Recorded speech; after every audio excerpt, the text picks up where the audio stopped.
ሰላም ጤና ይስጥልኝ። እንደምከረማችሁ ጋስፖሎስ ማሂ ቤተሰቦች ኢትዮጵያውያን ኤርትራውያን ይህንን የአማርኛ ቋንቋ የምትሰሙ ሁሉ ከጌታችንና ከመድኃኒታችን ከኢየሱስ ክርስቶስ የሆነው ሰላም በያላችሁበት ይሁን።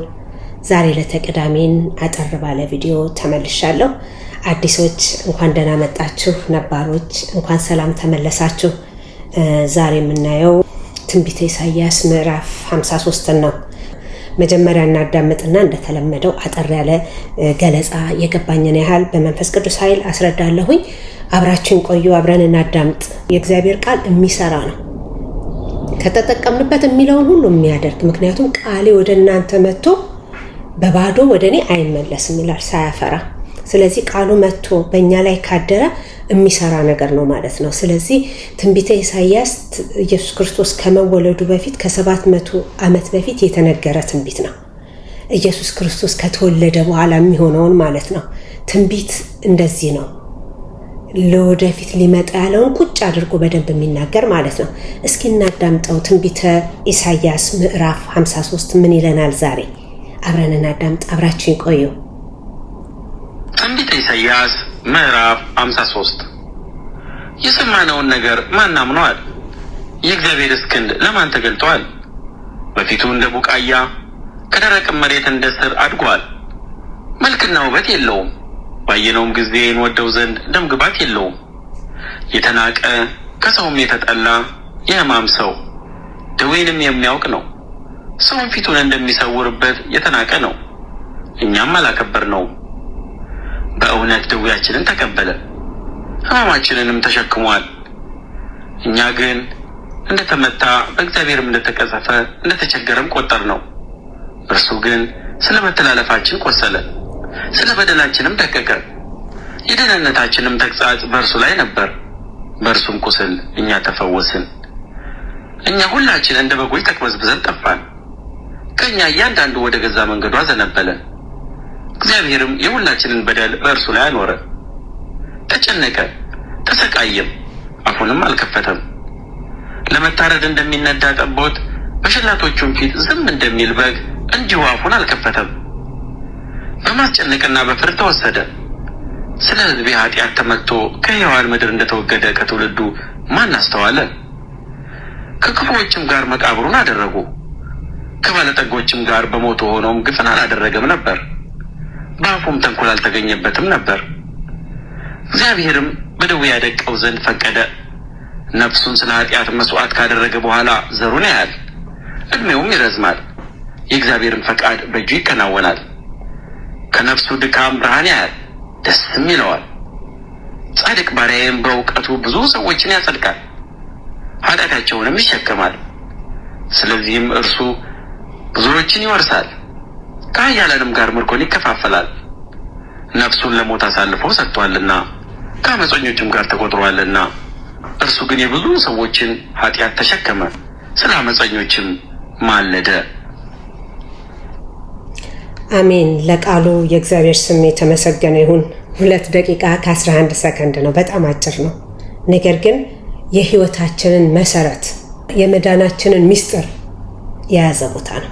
መቼ ነው የተነገረው? ከ700 ዓመት በፊት ኢየሱስ ክርስቶስ ከመወለዱ በፊት 700 ዓመት ማለት በጣም ብዙ ነው አይደል? 7 ቀን እንኳን ሰው ቀድሞ ከተናገረ በጣም ከባድ ነውና እንዴት አድርጎ እንዳስቀመጠው አብረን እናያለን። እንዳዳመጣችሁት ነው። እንዲህ ይላል፣ የሰማነውን ነገር ማን አምኗል? የእግዚአብሔርስ ክንድ ለማን ተገልጿል? አንድ ነገር ሰው እንዲያምን የእግዚአብሔር ክንድ ሊገለጽለት ይገባል። እና ማንም ሰው ሊያምነው አልቻለም ማለት ነው በዛ ሰዓት የተናገረውን ትንቢት። ለምን ይሄ ነገር አልተከሰተም? ቁጭ አድርጎ ግን ኢየሱስ ክርስቶስ ላይ ከ700 ዓመት በኋላ ሊፈጠር ያለውን ትንቢት ነው የተናገረው። እንዴት ልንድን እንደምንችል፣ መዳኛችን ምን እንደሆነ። መዳኛችን ማለት ምንድን ነው? ከህመምና ከኃጢአት ከዘላለም ሞት የምንድንበት ማለት ነው። በፊቱ እንደ ቡቃያ ከደረቅ መሬት እንደ ሳር አድጓል፣ መልክና ውበት የለውም። መልክና ውበት ሲያዩት በደም ተለውሶ፣ በሾህ አክሊል ተከቦ፣ በላብ ተከቦ፣ እጅና እግሩ በእንጨት ላይ ተቸንክሮ ውበቱን አጥቷል። በምን ምክንያት ነው? እሱ በሰራው ኃጢአት አይደለም፣ በእኔ በአንቺ በእርሱ ኃጢአት ምክንያት ማለት ነው። ስለዚህ ምናል መልክና ውበት የለውም፣ ባየነውም ጊዜ እንወደው ዘንድ ደምግባት የለውም። ደምግባቱን አጥቶ ሰዎች እስኪጠሉት እስኪጸየፉት ማለት ነው። ለእኔ ነው አይደለም ምን ይመስላል እስኪሉት ማለት ነው። በመስቀል ላይ ምን ይዞ የእያንዳንዳችንን በዓለም ላይ የተፈጠርን ሰዎች ኃጢአት ይዞ ማለት ነው። ከዛስ የተናቀ ከሰውም የተጠላ የህመም ሰው። ህመም በምን አገኘው? የህመም ሰው ደዌንም የሚያውቅ ነው፣ ህመምን የሚያውቅ ነው። ለምን? ተገርፎ ቆስሎ አጥንቱ እስኪታይ ድረስ እስኪቆጠር ድረስ ሰውነቱ ተተልትሎ ማለት ነው። ህመምን ያውቃል። ህመም የሌለበት ደዌ የሌለበት ኃጢአት የሌለበት የኔና የናንተን ህመም የኔና የናንተን ኃጢአት የኔና የናንተን ችግር ሊፈታ በመስቀል ላይ እርግማን የሌለበት እርግማን ሆኖ ኃጢአት የሌለበት ኃጢአተኛ ሆኖ ህመም የሌለበት ህመምተኛ ሆኖ ምክንያቱም እኛ እንድን ዘንድ ከህመማችን ከኃጢአታችን ከሞታችን እንድን ዘንድ የዘላለም ህይወት እንድናገኝ እሱ በመስቀል ላይ ይሄንን አደረገ። ይሄንን ሲያደርግን ባደረገበት ሰዓት የተጻፈ አይደለም። ሳይመጣ ሳይወለድ እናቱ ሳትታሰብ 700 ዓመት በፊት የተነገረ ነው። እግዚአብሔር ቀድሞ ያዘጋጀው ማለት ነው። ሰይጣንን ይረታ ዘንድ ያዘጋጀው።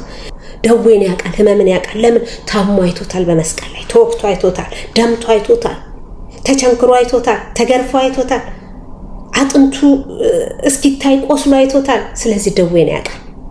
ያወቀው ግን በራሱ ኃጢአት አይደለም፣ በእኔና በእናንተ ኃጢአት ነው ብያቸዋለሁ። ሰውን ፊቱን እንደሚሰውርበት የተናቀ ነው። እኛም አላከበርነውም፣ ያደረገልን ሰዎችም አላከበርነውም። ለእኛ ሲል ነው አላልንም፣ አላከበርነውም፣ አልተረዳነውም፣ ለማን እንዳደረገውም አልገባንም። እስቲ ወደ ታች እንውረድና እንየው። በእውነት ደዌያችንን ተቀበለ፣ ህመማችንንም ተሸክሟል። ደዌያችንን ተቀበለ፣ ህመማችንንም ተሸክሟል። ህመማችንን እያንዳንዱ ስም ያለው ህመም ከሀ እስከ ፐ ምድር ላይ ያለ ህመም በሙሉ ኢየሱስ ክርስቶስ የዛሬ 2000 ዓመት በመስቀል ከፍሎታል፣ ተሸክሟል። እኛ ምን አድርገን አሰብነው? እኛ ግን እንደተመታ በራሱ ሰበብ እንደተመታ በእግዚአብሔርም እንደተቀሰፈ እንደተፈረደበት ማለት ነው። በአባቱ እንደተቀሰፈ ትልቅ ስራ ጥፋት አጥፍቷል ማለት ነው። ጥፋቱ ምክንያት ተቀጣ ብለን አሰብነው። እንደተቀሰፈ እንደተቸገርንም ቆጠር ነው። ችግሩን የራሱ አድርገን ቆጠር ነው፣ የኛ ሳይሆን ስለኔ ስለ መሐሌት ኃጢአት ሳይሆን ስለ መሐሌት መታመም ሳይሆን ስለ መሐሌት ድዊ ሳይሆን ስለ ራሱ ኃጢአት የደረሰብን ነገር ነው ብለን አሰብነው። እርሱ ግን ስለምናችን ስለ መተላለፋችን ቆሰለ፣ ስለ መተላለፋችን ህግ ስለ መጣሳችን አትብሎ የተባልነውን ስለ መብላታችን አዳም ስላመጣብን ሞት ሔዋን ስለፈጠረችብን ችግር ስለ መተላለፋችን በአንድ ሰው ኃጢአት የመጣ አዳም ያመጣውን መከራ ኢየሱስ ክርስቶስ ከፍሎ ነፃ ወጣን ማለት ነው። ስደህንነታችንም ተግሳጽ በእርሱ ላይ ነበር፣ በእርሱም ቁስል እኛ ተፈወስን። በእርሱም ቁስል እኛ ተፈውሰናል፣ መድኃኒት ወስደናል፣ ድነናል። አሁን የሚያሙን ነገሮች በሙሉ በክርስቶስ ላይ ነበሩ፣ ተከፍለዋል። ነገር ግን በቃሉ ስለማንገስጻቸው፣ በቃሉ ስለማናስራቸው፣ በቃሉ ስለማንነገራቸው ባንተ ቁስል እኔ ተፈወስኩኝ፣ ባንተ ቁስል እኛ ተፈወስን እያልን ስለማናውጅ ጠላት ባላወቅነው ነገር ላይ ሁሌ ጠልፎ ይዘናል። ስለዚህ በአሁን ሰዓት በሚያስጨንቅ ህመም ላይ ባልተጠበቀ የጤና ኒውስ ላይ ያላችሁ ሰዎች ባንተ ቁስል እኛ ተፈወስን፣ የተከፈለ ዕዳ እኔ አልከፍልም። ኢየሱስ ክርስቶስ የዛሬ 2000 ዓመት የኔን መከራ የኔን እርግማን የኔን ህመም ይዛ ተሰቅሏል። ስለዚህ የኔ ህመም ያኔ አብሮ ተሰቅሏል።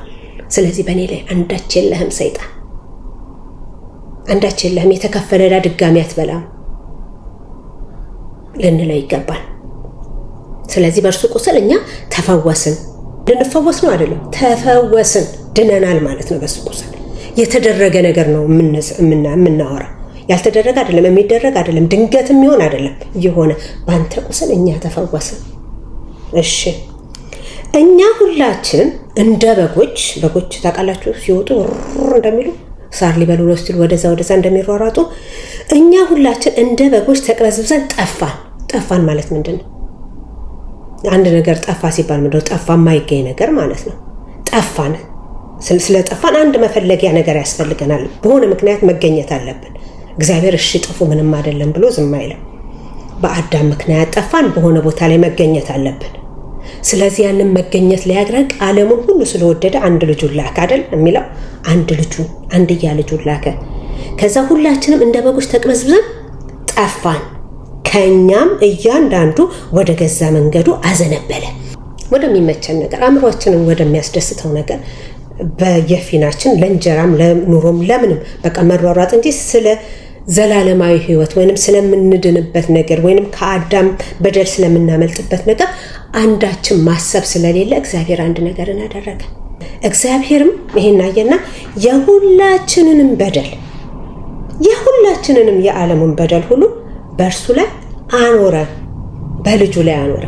ኃጢአት፣ ዝሙት፣ ይሄ 10ቱ ትእዛዛት የምንለውን ያጠፋነውን፣ የተሳደብነውን፣ ያላማረብንን፣ እናትና አባቶቻችን የሰሩትን፣ አዳምና ሔዋን ያጠፋውን ሁሉ በደል በክርስቶስ ላይ አኖረ። ለምን? እኛ ስለተቅበዘበዝን፣ ስለማንሰማ፣ ስለማንከተል ተቅበዝብዘን እንዳንጠፋ በደላችንን ሁሉ በእርሱ ላይ አኖረ። ከዛስ ኢየሱስ ክርስቶስ ምን ሆነ? በመስቀል ላይ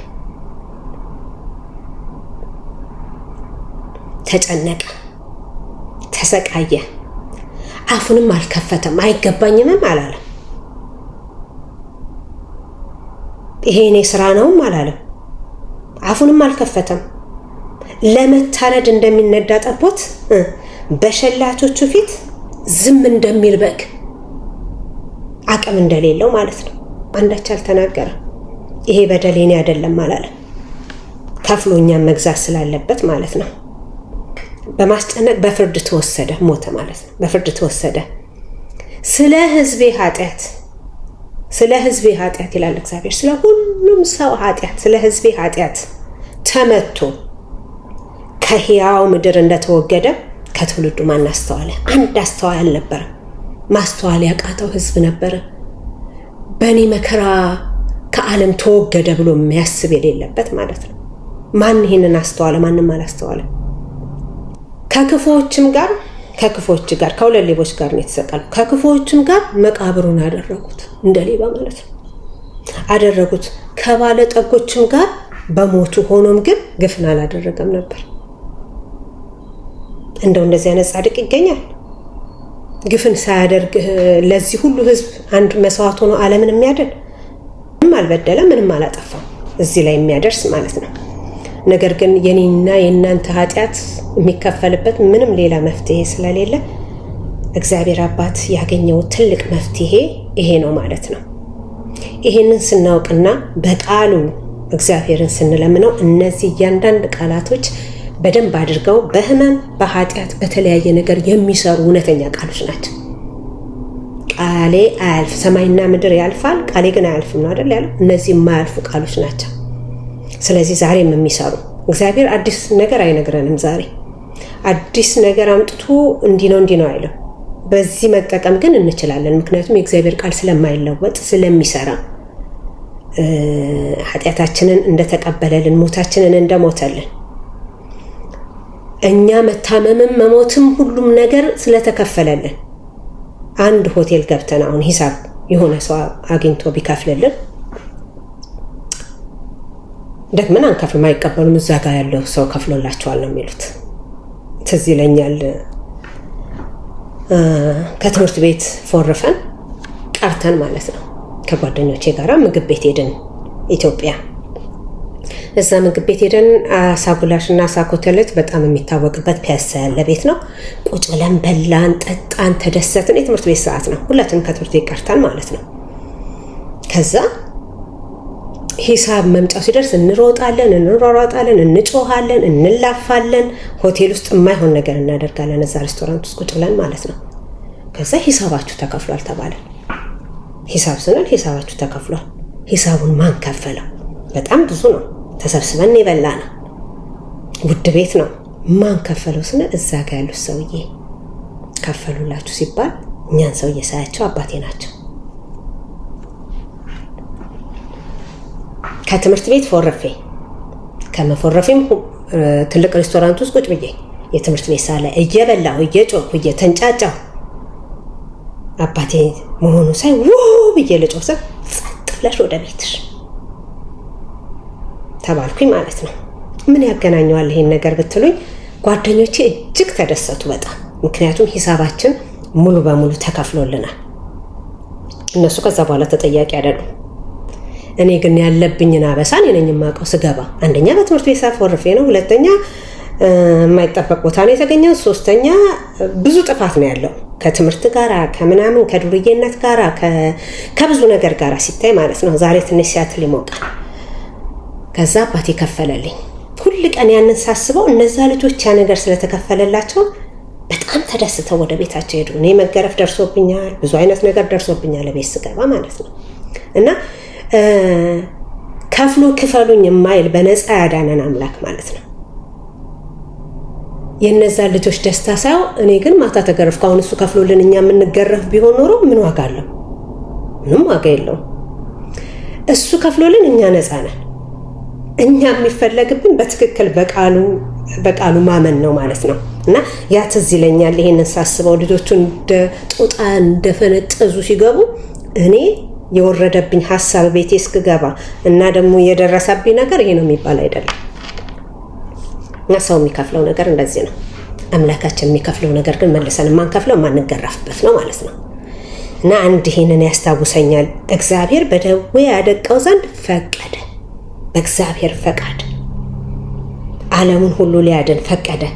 ነፍሱን ስለ ኃጢአት መስዋዕት ካደረገ በኋላ ዘሩን ያህል አሁን ነፍሱን መስዋዕት አደረገ አይደለ? ዘሩን ያህል የዘራንን ያሳደገንን የወለደንን ከኃጢአት ያዳነንን ከሞት የሻረልንን ከህመም የፈወሰንን ዘሮቹን መልሶ ያይና ይደሰታል። ለምን? በነፍሱ ገዝቶናልና። እድሜውም ይረዝማል። የዘላለም እድሜ ነው ያለው። መልሶ አይሞትም፣ መልሶም አይሰቀልም። ሲመጣ ለፍርድ ነው የሚመጣው። ሁሉ ነገር በእጁ እንደተሰጠ ባለፈው አይተናል አይደለ? ሁሉ በእጅ የተሰጠኝ ብሏል። ስልጣን በሰማይም በምድርም። ከዚህ በኋላ ለፍርድ እንጂ ሊሰቀል አይመጣም። አንዴ ሞቶ አንዴ በቀራንዮ ደሙን አፍሶ በደሙ ገዝቶናል። እግዚአብሔርን ፈቃድ በእጁ ይከናወናል። ከዚህ በኋላ የእግዚአብሔር ፈቃድ በክርስቶስ እጅ ይከናወናል። በሱ እጅ ይሄ ሁሉ የሚከናወንበት ምክንያት ምንድን ነው ብለን ከነፍሱ ድካም ካወጣው ላብ ካወጣው ደም የተነሳ ማለት ነው። በነፍሱም ድካም ብርሃንን ያያል። በነፍሱም ድካም በከፈለው ማለት ነው ብርሃንን ያያል። ደስም ይለዋል። ይህን ሁሉ ህዝብ ከሲኦል ስለታደገ፣ ይህን ሁሉ ህዝብ ከኩነኔ ስላወጣ፣ ይህን ሁሉ ህዝብ ከህመም ስላዳነ ጻድቅ ባሪያዬ በእውቀቱ ብዙ ሰዎችን ያጸድቃል፣ ኃጢአታቸውንም ይሸከማል። ጽድቃችን እሱ ነው፣ ኃጢአታችንን የተሸከመ እሱ ነው። ስለዚህ በዚህ ደስ ይለዋል። እሺ፣ ስለዚህ አለ እርሱም ብዙዎችን ይወርሳል። እነማንን? ያመኑበትን፣ የሚያውቁትን፣ ቃሉን የሰሙትን ይወርሳል። የእሱ ናቸው። ይወርሳል። ከኃያላንም ጋር ምርኮን ይከፋፈላል። ነፍሱን ለሞት አሳልፎ ሰጥቷልና ከአመፀኞችም ጋር ተቆጥሯልና። እርሱ ግን የብዙዎችን ኃጢአት ተሸከመ፣ ስለ አመፀኞችም ማለደ ይለናል። ምን አይነት መታደል ነው! በጣም እኮ ኮታታ ኩትንት ሆነን ነው እኮ እግዚአብሔር የወደደን። ኮተታሞች ሆነን ይሄ የተደረገላችሁ እንኳን ስንባል ለምን እንዴት ሆኖ ለምን እኔ ነኝ እንጂ ሰራ አድርጌ መጽደቅ የምችለው አንችልም። ይሄ ተከፈለልንን። አዎ ተከፍሎልኛል። የእግዚአብሔር ልጅ ኢየሱስ ክርስቶስ በቀራንዮ መከራዬን ተቀብሏል፣ እርግማኔን ሽሯል ስንል በእውነት እርግማናችን ተሽሯል። ህመማችን በሱ ቁስል ድኗል። ሞታችንም በሱ ሞት አብቅቷል። ይህንን ስናምን በማናቸውም ህመም ላይ፣ በማናቸውም እርግማን ላይ፣ በማናቸውም እግዚአብሔር በተናገረው ቃል ላይ አሳምረን ልንኖርበት የምንችለው ቃል ሰጥቶናል። ሰማይና ምድር ያልፋሉ፣ የእግዚአብሔር ቃል ግን አያልፍም። ዛሬ ዕለተ ቅዳሜን ይዤላችሁ የቀረብኩትኝ ትንቢተ ኢሳይያስ ምዕራፍ 53 ነበረ። አብራችሁኝ ስለቆያችሁ ከልብ እያመሰገንኩኝ ሮብን በኦዲዮ ቅዳሜን ደግሞ በቪዲዮ ተመልሼ እስካያችሁ ድረስ መልካም ዕለተ ቅዳሜ ይሁንላችሁ። ሰላም ቆዩኝ። ሰላም ያገናኘን።